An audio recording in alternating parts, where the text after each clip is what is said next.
Basta nagkano kasi bato ba? Ako na produkto sa bacteria. May hapon.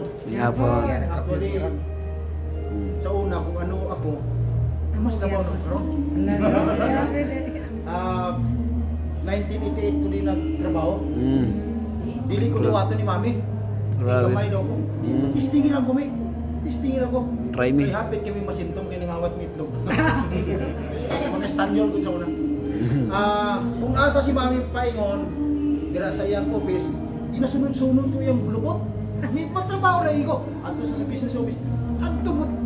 Sunod ko sa iya. Ato sa ila balay sunod mo ko. Hugas ang mga hugas mo ko. Natakan siya. Sige, sunod ka na.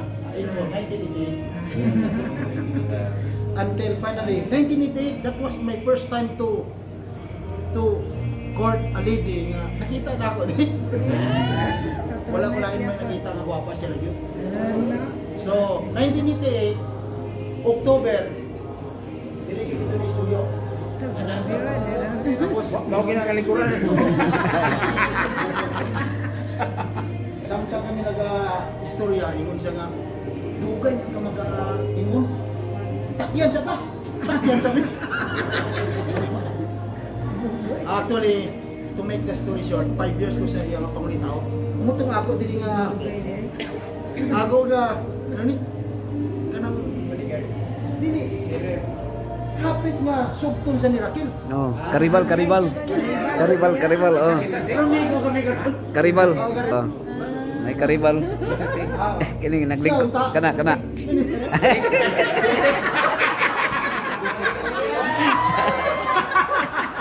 ang nakatabang lang, ang kalahati sa workers diri, that was 75. Karibal mo workers in the time. 75, ay sa amo. 75. Ang kasagaran nga babae ako, ang lalaki iya. Pero kay wala man siya maibot sa mga babae. Mga marites na lang babae. So, ako sugot ni Raquel. Pero yun na after 5 years, nga muhuman na siya, mo to yung July 5, 1990. Sa oras. 7 o'clock, right after sa pag-meeting sa mga presidente. Oh, kaya karibal. Kaya karibal.